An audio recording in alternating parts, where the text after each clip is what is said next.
감사로 일어서라라는 제목입니다. 오늘은 추수감사 주일로 우리가 함께 모였습니다.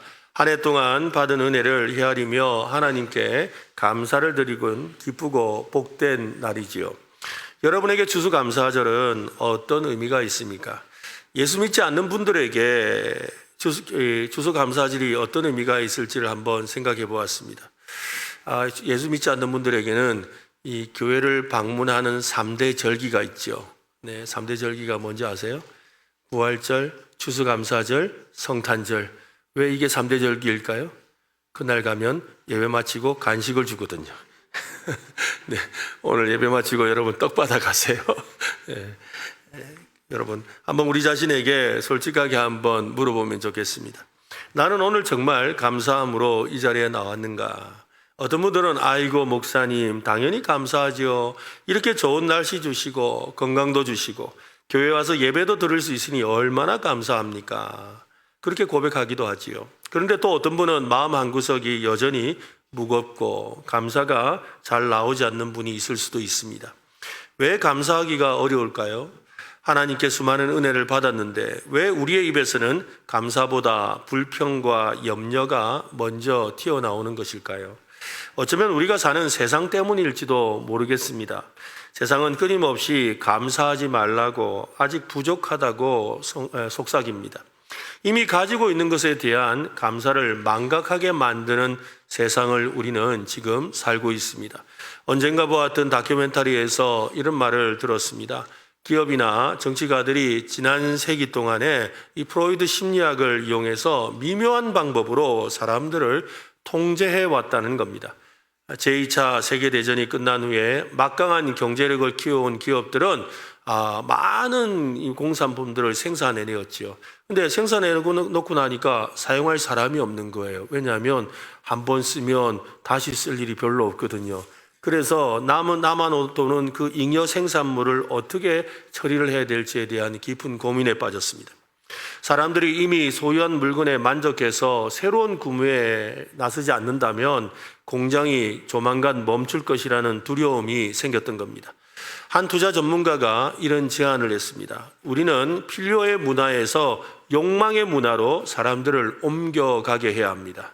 사람들이 욕망하도록, 그래서 기존에 쓰던 물건이 고장나지 않아도 새로운 것을 찾아서 쓰도록 자극해야 합니다. 인간의 욕망은 반드시 인간의 실제 필요를 무색하게 만들어버릴 것입니다. 그래서 사람들의 욕망을 이용해서 물건을 자꾸 사게 만들으라는 것이죠. 가만히 생각해보면 진짜 그런 것 같아요. 그죠? 네. 아직 닳지 않았지만 또 사잖아요. 그죠? 또 아직 남아있지만 또 사거든요. 네. 그게 우리의 현실이 되어가고 있는 것 같습니다. 사람들이 꼭 필요하지 않은 상품도 구매하도록 불만족을 조작했다는 겁니다. 특정 상품의 소비를 자아의 실현과 연결시켰습니다. 가령 이 자동차를 남자들의 어떤 성공의 상징으로 만들어버렸습니다.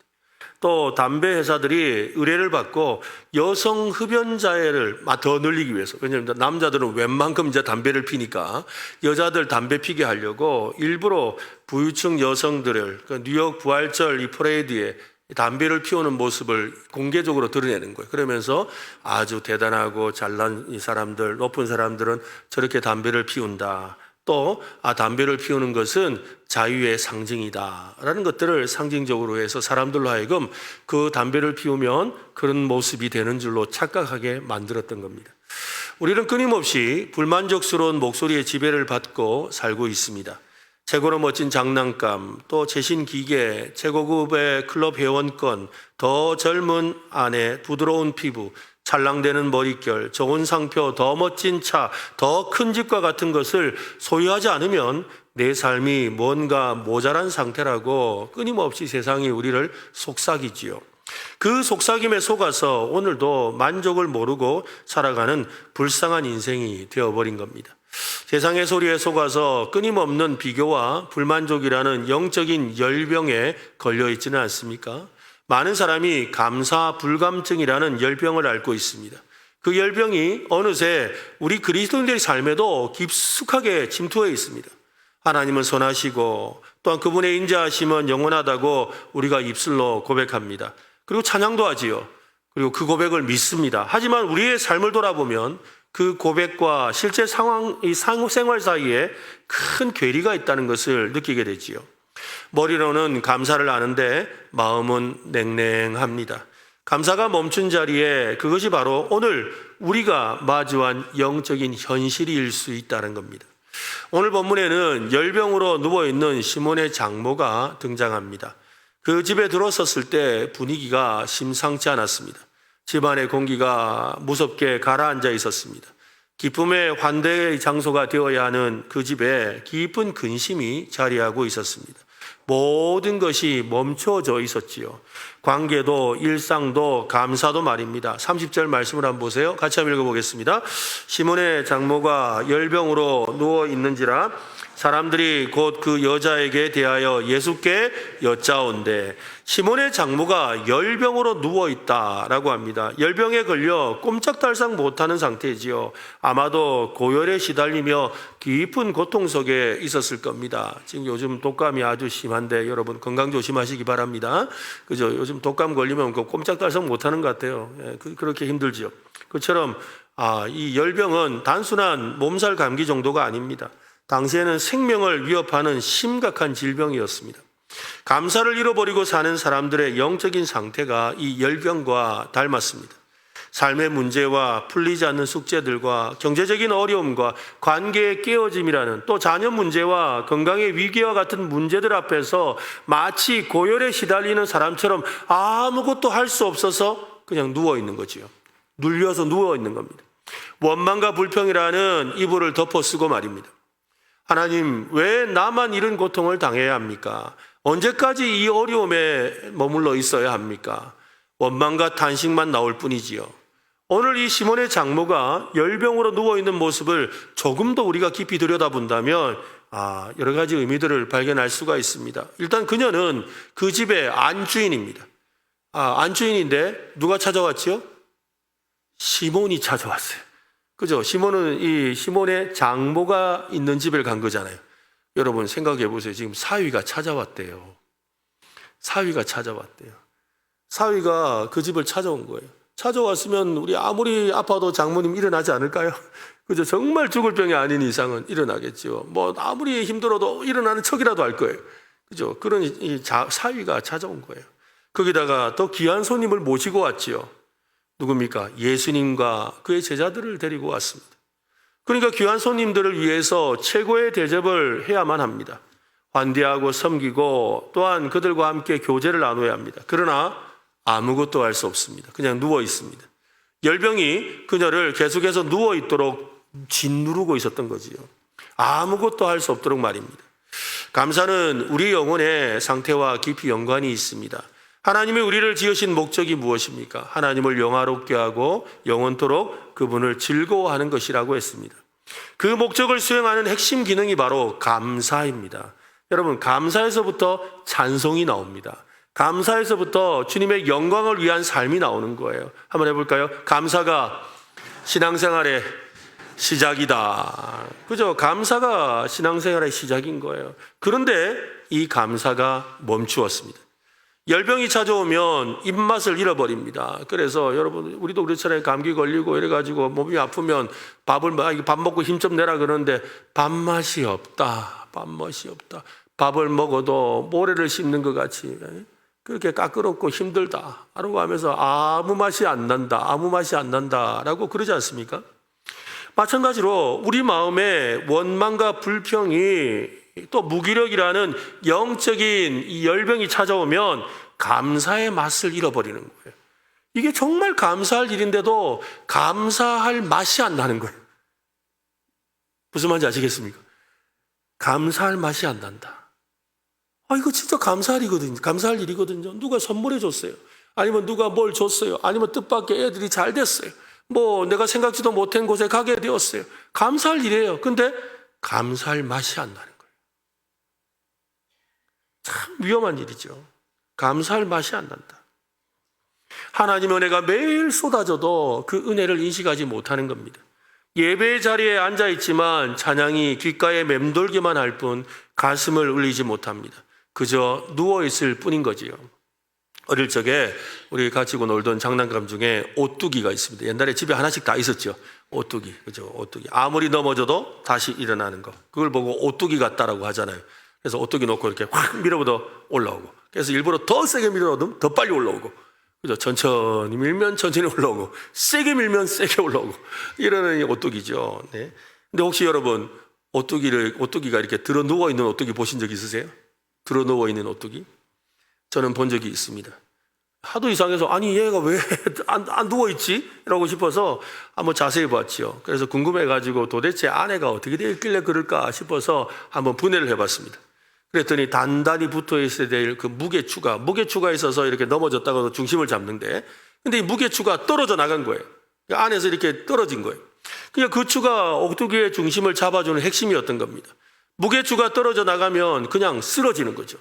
다시는 자기 힘으로 일어서지 못합니다. 그냥 넘어지면 그냥 넘어진 대로 있는 거죠. 그리고는 가만히 쓰러져만 있는 것이 아니라 중심을 잡지 못하고 이리 구르고 저리 구르는 거죠. 막 이리 뒹굴 저리 뒹굴 하는 거예요. 그러다가 바람이라도 불면 굴러다닙니다. 고장난 오뚜기를 분해해서 떨어진 이 무게추를 단단히 붙여주었습니다. 그랬더니 오뚜기는 언제 그랬나니 다시 벌떡 일어나는 거죠. 제가 왜 이야기를 드릴까요? 감사가 멈췄다라는 것은 우리의 무게중심추가 되시는 예수님과 떨어진 상태가 되었다라는 거예요. 우리 속에 감사가 지금 식었다라는 것은 예수님과 떨어져 있다라는 거예요. 예수님과 떨어져 있는 거죠. 요즘 우리 안에 감사가 멈춘 것은 현실의 문제보다 예수님께 붙어 있지 못한 마음의 상태 때문입니다. 감사는 환경이 아니라 예수님께 붙어 있을 때 시작하는 것입니다. 한번 옆 사람에게 말씀합시다. 예수님께 붙어 있읍시다. 그죠? 한 번 더 합시다. 예수님께 꼭 붙읍시다. 네, 예수님께 꼭 붙어 있어야 되는 거예요. 보배 대신 예수님께 단단히 붙어야 언제든지 일어설 수가 있습니다. 우리의 영적인 무게추는 오직 예수 그리스도이기 때문입니다. 그분이 내 삶의 중심에 단단히 붙어 계실 때 시련의 바람이 불어도 고난에 넘어져도 다시 일어날 수가 있습니다. 그래서 찬송하잖아요. 예수의 이름으로 나는 일어서리라. 그죠? 내 앞에 어떤 환란이 오고 핍박이 와도 나는 일어서리라. 누구 이름으로? 예수 이름으로. 누구 이름으로? 예수 이름으로 일어서는 줄로 믿으시기를 바랍니다. 그렇습니다. 그래서 예수 이름으로 일어서서 하나님 감사합니다 라는 고백할 힘을 얻는 것이지요. 그런데 무게추가 여러분 왜 떨어졌을까요? 왜 떨어졌을까요? 예수님이라는 무게추 대신에 다른 무게추에 붙으려고 한 거죠. 돈이라는 무게추를 잡으려고 했던 겁니다. 돈이 좀 생기면 일어선 것 같아요. 뭔가 힘도 생기고 자신감도 붙고 뭔가 대단한 걸 할 수 있을 것 같지요. 근데 돈이 사라지면 여지없이 쓰러집니다. 어떤 사람은 자녀가 무게추입니다. 자녀가 공부 잘하고 좋은 대학 가면 어깨가 으쓱하고 힘도 나지요. 그런데 학교에서 좋은 성적 못 받으면 그냥 뭐 이렇게 쪼그라지는 그런 모습을 생각하기도 하지요. 또 어떤 사람은 건강이 무게추가 되어 있습니다. 또 사람들의 인정이, 사람들로부터의 칭찬이 무게추가 되어 있기도 합니다. 예수님이 아닌 다른 것에 중심을 두고 있으면 삶이 불안하고 작은 일에도 이리 뒹굴고 저리 뒹굴면서 감사를 잃어버릴 수밖에 없습니다. 여러분의 삶은 지금은 어떻습니까? 혹시 영적인 열병으로 인해서 감사가 멈춘 채 그저 무기력하게 누워있는 것은 아닙니까? 30절 말씀을 우리 한 번 더 읽어보겠습니다. 같이 읽겠습니다. 시몬의 장모가 열병으로 누워있는지라 사람들이 그 여자에게 대하여 예수께 여짜온대. 사람들이 그 여자에 대하여 예수께 여짜온대라고 합니다. 무슨 말입니까? 예수님께 요청했다라는 거예요. 아니 세상에 이 장모가 이렇게 누워 있습니다. 이거 어떡합니까? 이거 예수님 좀 도와주세요. 하고 이렇게 요청을 했다는 거죠. 예수님께 그 문제를 가지고 나아갔습니다.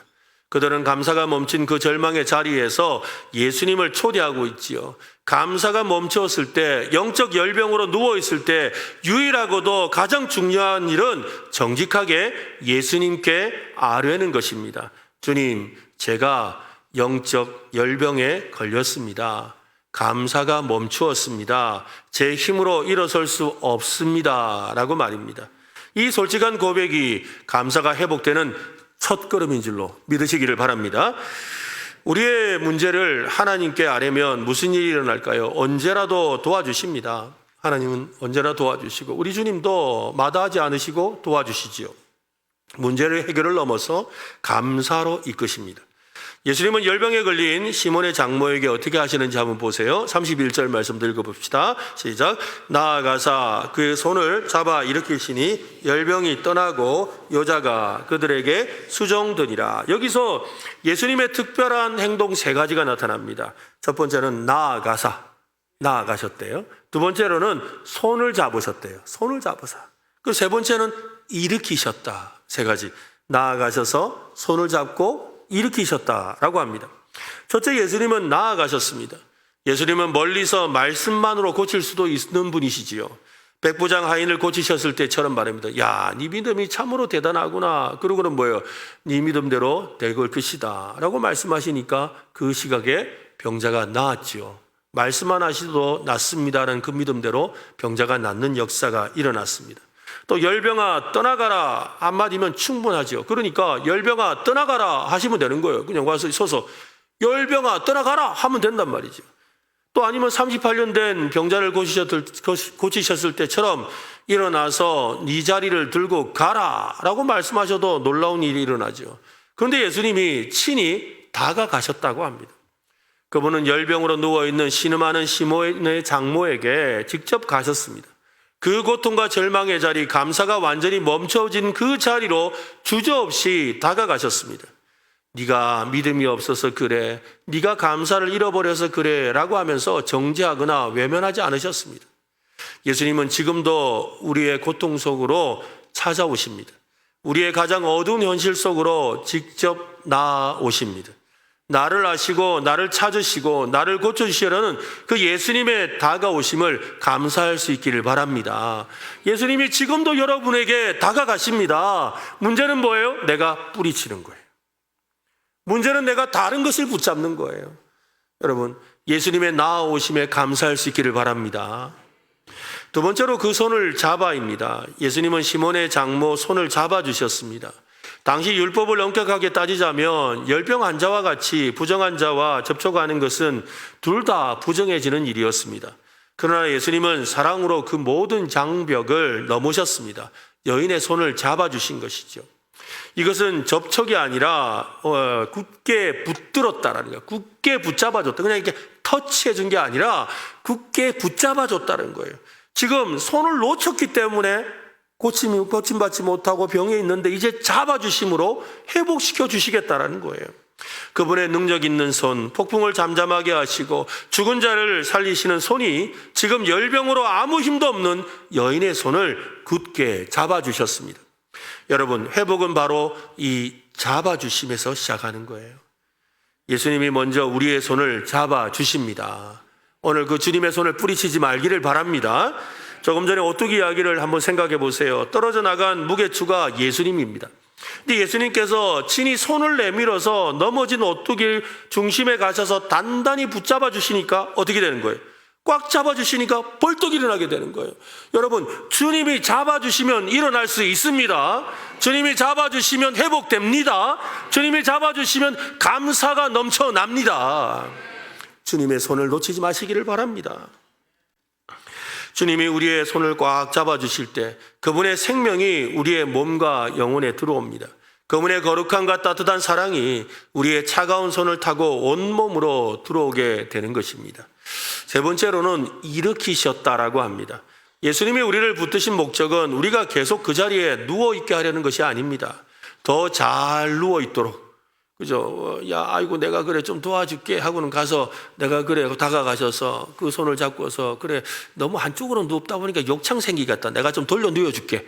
이거 아닙니다, 여러분.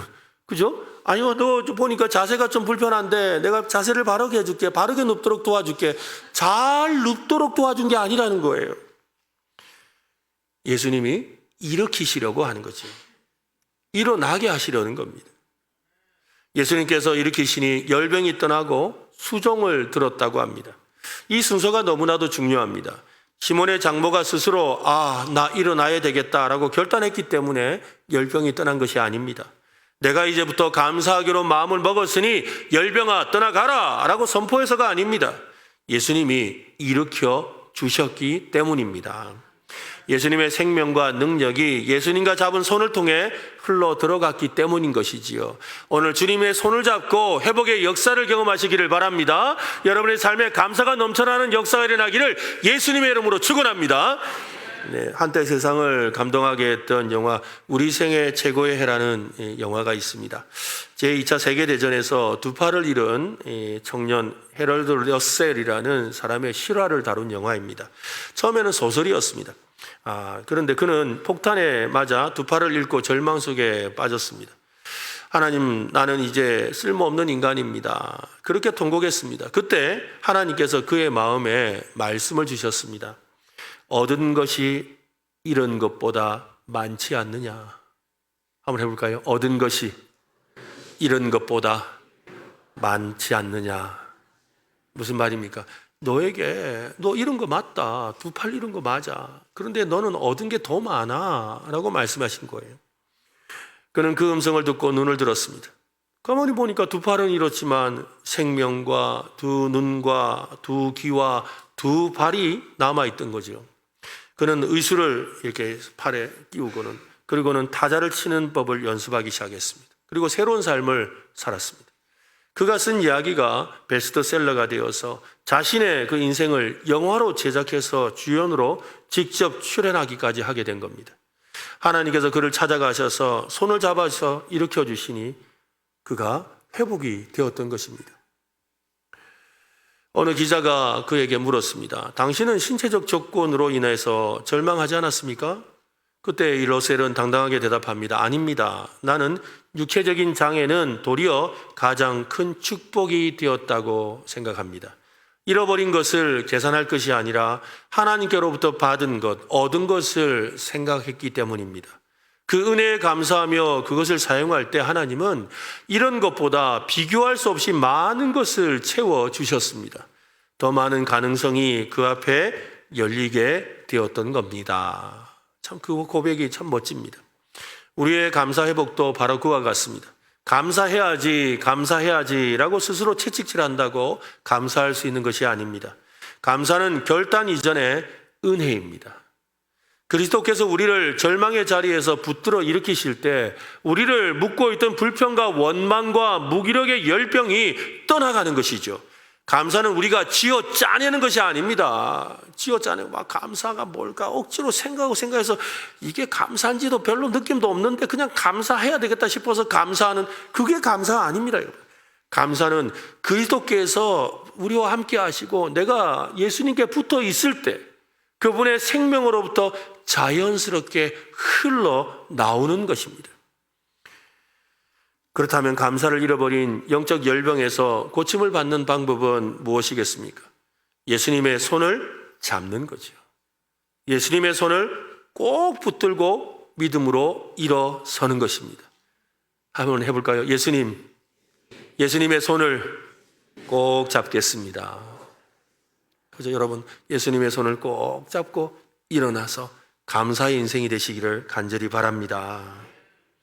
예수님은 말씀합니다. 내가 너의 손을 붙들어 주리라. 여러분 그 손을 붙들고 일어나십시오. 그 손이 감사의 시작입니다. 붙어있는 한 감사는 멈추지 않습니다. 오늘은 우리가 얼마나 많이 가졌는지를 계산해서 남들과 비교하면서 야 그래도 내가 좀 저 집 생각하니까 내가 그래도 좀 살만하네. 그 정도 감사로는 안 됩니다. 예전에 어떤 아이가 그랬어요. 네. 저는 너 학교에서 몇 등 하니? 라고 했더니 그래요. 25등 한대요. 그래서 저는 그 이야기 듣고 야 공부 잘한다. 저희 학교 다닐 때 생각하면 70명씩 이랬으니까 25등이면 그 반보다는 좀 잘하잖아요. 그래가지고 야 그래도 잘하네. 그러니까 우리 반 아이는 26명인데요. 세상에 그러면 이게 꼴찌잖아요. 그러니까 아니에요. 내 뒤에 한 명 더 있어요. 내 뒤에 한 명 더 있어요. 여러분, 이게 남과 비교하면서 내가 저보다 조금 낫다고 감사하는 거, 그죠? 그걸 진짜 감사를 할 수는 없죠. 그렇지 않습니까? 그걸로 감사라고 말할 수는 없는 거예요. 나를 묶고 있던 모든 열병에서 일으켜 세우신 그 그리스도의 능력을 여러분 오늘 이 시간 확인하고 그 은혜에 감사할 수 있기를 바랍니다. 감사는 바로 그 예수님과 붙어 있을 때 누리는 자연스러운 열매입니다. 그러니까 내 마음에 감사가 있다는 것은 예수님께 붙어 있다는 말이고, 내 마음에 지금 감사할 맛이 안 난다는 건 뭐라고요? 예수님과 떨어져 있다는 거예요. 오늘 예수님과 단단히 붙으시기를 예수님의 이름으로 축원합니다. 네. 그리스도를 본받아라는 책을 쓴 토마스 아켄피스라는 분이 있습니다. 이분은 이렇게 말을 합니다. 가장 작은 축복에도 감사하라. 그러면 더 큰 은혜를 받을 준비가 될 것이다. 그렇습니다, 여러분. 감사하는 사람에게 더 큰 은혜가 주어집니다. 작은 은혜에 감사할 줄 아는 사람은 그 감사를 섬김으로 옮기는 사람입니다. 시몬의 장모가 예수님의 손을 잡고 일어났습니다. 시몬의 장모가 고침을 받자 무엇을 하고 있는지를 한번 보세요. 31절 한 번 더 읽어봅시다. 시작. 나아가서 그 손을 잡아 일으키시니 열병이 떠나고 여자가 그들에게 수종되니라. 시몬의 장모는 곧바로 섬김의 자리에 섰습니다. 열병이 떠나고 곧 수종들었다고 합니다. 이것은 감사가 행동으로 흘러나오는 거예요. 여러분, 감사가 있으면 자연스럽게 행동하게 되어 있어요. 감사가 있으면 행동으로 나오는 거예요. 감사는 마음속의 느낌이 아닙니다. 감사는 반드시 흘러갑니다. 가끔 이렇게 말하는 분들이 있어요. 아니, 좀 감사 좀 하세요. 그러니까, 그래, 감사하기는 하는데 말이 안 나와가지고 내가 수줍이 많아가지고 말재주가 없어서. 거짓말이에요. 거짓말. 여러분, 감사는 있는데 내가 수줍어서, 감사는 있는데 내가 낯을 가려서, 내가 감사는 있는데 때를 놓쳐서. 거짓말이에요, 여러분. 여러분, 진짜 감사해 보세요. 진짜 감사하는 일 생기면 어떡하죠? 그냥 계속해서 감사합니다. 감사합니다. 예, 감사합니다. 감사하면 그냥 나오지. 이게 무슨 때가 어디 있어요? 때가 어디 있어요? 내가 수줍음 타는 게 뭐가 상관이 있어요? 낯을 가리는 거하고 뭐가 상관이 있어요? 감사하면 그냥 나오는 거예요. 따라합시다. 감사는 흘러나온다. 그죠? 흘러나오는 거예요. 감사는 흘러나오는 거지 캐내는 게 아니다 이 말입니다. 예? 감사는 흘러나오는 거예요. 주님께 받은 은혜가 다른 사람에게 흘러가고 섬김으로 변하는 거지요. 오늘 말씀에 그들에게 수종되니라, 이 문장을 우리는 쉽게 지나칠 수 있습니다. 아이고, 시몬의 장모가 고침을 받았으니 그래, 예수님 섬기는구나 라고 생각할 수 있죠. 네, 여러분, 고침을 받았다고 여러분, 내가 병 나왔다. 그렇지. 아이고, 야, 사위도 왔는데 내가 닭은 못 잡아도 밥은 한 그릇 내줘야지. 이렇게 여러분, 이게 가능할까요? 지금 조금 전까지 죽다가 살아났어요. 여러분이 만약에 그런 심한 그런 병에 걸려가지고 막 거의 죽고 갈 지경에 있다가 갑자기 나왔어요.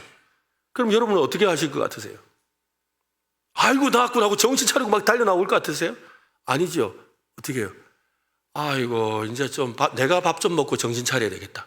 내가 밥 먹는다 그러지. 누가 남 밥 사준다 그래요? 누가 밥 만들어주겠다 그래서. 일단 내가 밥 좀 먹고 정신 좀 차리자. 내 몸 좀 차리자. 그게 첫 번째 이야기죠.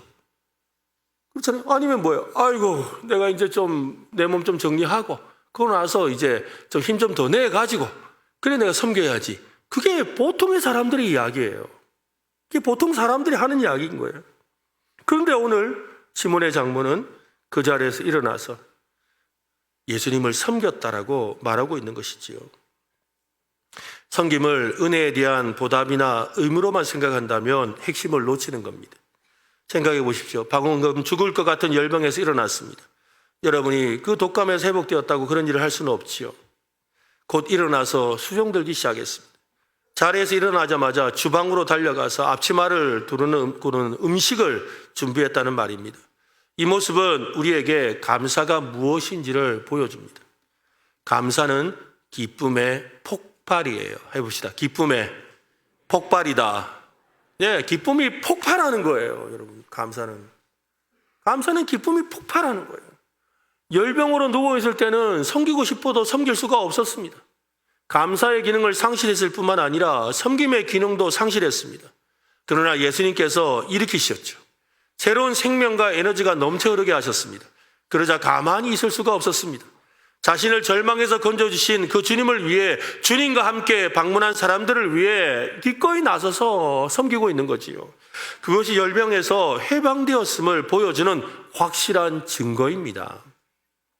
여러분, 진정한 감사는 언제나 섬김으로 흘러갑니다. 요즘 우리 은혜로 교회가 감사가 넘친다는 거, 또 은혜가 넘친다는 걸 어떻게 알 수 있느냐?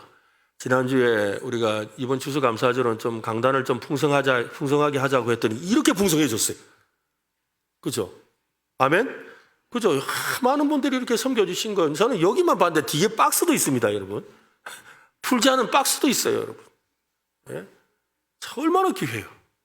아무것도 아닌 것 같지만 여러분, 이 일이 어떻게 일어나요? 그죠? 안에서 감사가 터져 나오기 때문에 되는 거죠. 감사하기 때문에 섬기고 싶은 거예요. 감사하기 때문에 뭔가 이렇게 내가 기쁨을 내가 표현할 수 있는 그걸 하고 싶은 마음이 절로 흘러나오는 거죠. 여러분, 그냥 주님 감사합니다라는 고백에서 멈춰 있다면 여전히 자기중심적인 울타리 안에 갇혀 있는 겁니다. 감사는 마음의 열매고 섬김은 손의 열매입니다. 마음이 감사할 때 손이 따라 움직이는 겁니다. 감사가 회복된 사람은 반드시 섬기는 사람으로 삽니다. 그 섬김은 억지로 하는 수고가 아닙니다. 감사에서 흘러나오는 자연스러운 반응이지요. 교회는 감사로 일어선 사람들이 서로를 섬기는 공동체입니다. 예배는 찬양과 설교로 끝나는 행사가 아닙니다. 예배는 섬김으로 이어지는 감사의 통로입니다. 우리는 종종 이렇게 기도합니다. 주님, 제게 감사의 마음을 주세요. 그 기도에 주님은 종종 이렇게 응답하시지요. 그 마음을 섬김으로 사용해 보아라. 그때 감사가 더 터져 나오는 거예요. 여러분, 섬기면 더 기쁨이 넘치는 거 아세요? 네, 섬기면 더 감사가 있어요. 감사가 있어서 섬기기 시작해요. 어떤 분은 새 가족이 찾아오셔서 그래요. 아유, 제가 우리 은혜로 교회 와서 은혜를 많이 받았습니다. 너무너무 감사한데 저도 뭘 하나 섬기고 싶은데 어디를 섬기면 좋을까요? 라고 물어요. 은혜가 있으니까 섬기겠다는 거예요. 그래서 그 아이는 조그마한, 아이고, 새 가족이시니까 너무 큰 일은 못해도 이런 작은 일을 좀 하세요. 라고 부탁을 하죠. 아예 감사합니다.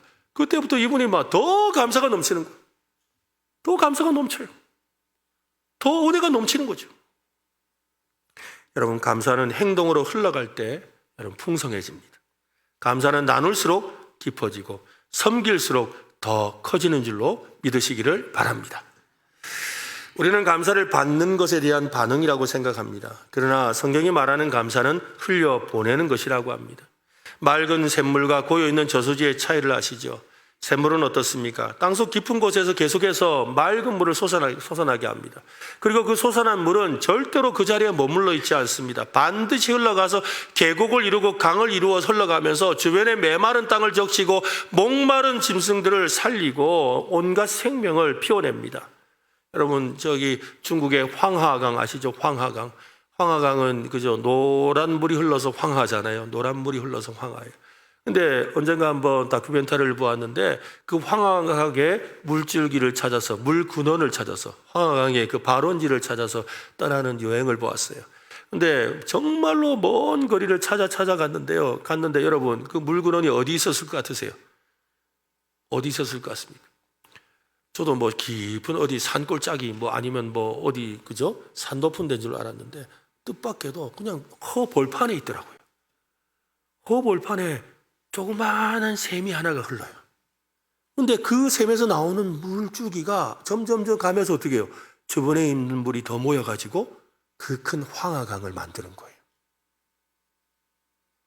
바로 우리 안에 있는 그 조그마한 감사가 샘이 되어 터져 나올 때 여러분, 세상이 복을 받습니다. 그러나 저수지는 어떻습니까? 저수지도 물이 있죠. 하지만 저수지의 기본 목적은 물을 가두는 것입니다. 만약 물이 흘러가지 못하고 계속 고여있기만 하면 어떻게 되겠습니까? 그 물은 이내 썩어버리고 맙니다. 생명이 살 수 없는 죽음의 물이 되어버리는 것이지요. 우리의 감사가 왜 나라는 이 저수지에 갇혀서 흘러가지 못하고 고여있을까요? 그것은 우리가 끊임없이 큰 것만 바라보고 큰 축복에만 감사하려고 하기 때문입니다. 내가 받은 은혜가 다른 사람의 은혜보다 작아 보이고 내 삶이 여전히 초라해 보이면 감사가 쉽게 나오지 않습니다. 그러나 누군가를 섬기는 것은 더더욱 불가능하겠지요. 오늘 아침 여러분 잠자리에서 눈을 뜬 거 하나님의 선물입니다. 감사할 일이죠. 오늘 두 발로 걸어서 예배당에 나온 거 하나님의 은혜입니다. 감사드릴 일입니다. 함께 예배 드리고 있는 우리 이런 사랑하는 성도들, 또 우리 가족들은 하나님께서 베푸신 축복이죠. 감사해야 합니다. 지극히 높으신 하나님이 주신 선물 중에 무가치한 것은 단 하나도 없습니다. 가장 작은 축복에 진심으로 감사할 줄 아는 사람이 이웃에게로, 공동체에게로 감사를 흘려보낼 수 있습니다. 만약 감사가 멈췄다면 다른 이유가 없습니다. 지금 예수님께 다시 붙어야 합니다. 우리의 시선을 잃어버린 것에서 남아있는 것을 주신 그 예수님께로 돌이키는 우리 모두가 되시기를 바랍니다. 지구촌 교회 원로 목사이셨던 이동원 목사님이 미국에서 변호사로 일하는 자기 아들이 대장암 말기로 먼저 세상을 떠났습니다. 아들이 먼저 병으로 죽은 거죠. 아들의 천국 환송 예배에서 그분이 나서서 슬픔 대신에 손양원 목사님께서 하셨던 10가지 감사를 따라서 하나님께 10가지 감사 기도를 드립니다. 그 내용을 좀 소개해 드릴게요. 아들이 그 지독한 암의 통증에서 해방되어 감사합니다. 영광의 나라 천국에 입성하여 감사합니다. 그동안 유머가 많았던 아들을 통해 누린 기쁨에 감사합니다. 단 한 번도 불평 없이 자랑만 하던 아내와 애교 덩어리 손자를 남겨주어 감사합니다. 어려서 게임을 좋아하더니 게임 회사 변호사가 된 것 감사합니다. 아들의 고통을 통해 예수님을 내어주신 하늘 아버지의 고통을 알게 하심을 감사합니다. 아들의 암투병을 통해 수많은 암 환자의 고통과 연대하게 된 것 감사합니다. 또한 자식을 먼저 떠나보낸 수많은 부모의 고통과 연대하게 되어 감사합니다. 아들의 치유를 위해 기도한 수많은 중보기도자들과 한지체가 되어 감사합니다. 아들이 간 천국을 더 가까이 소망하게 되어 감사합니다. 참 쉽지 않은 감사지요. 여러분, 상황과 환경 때문에 마지못해 하는 감사가 아니라 진정한 감사의 제사를 드리는 오늘 우리 모두가 되기를 바랍니다. 어떤 상황에서도 나를 붙드시는 그분으로 인해, 예수 그리스도로 인해서 우리의 삶의 자리에서 일어서는 감사, 그리고 그 감사를 흘려보낼 수 있는 성도 되시기를 예수님의 이름으로 축원합니다.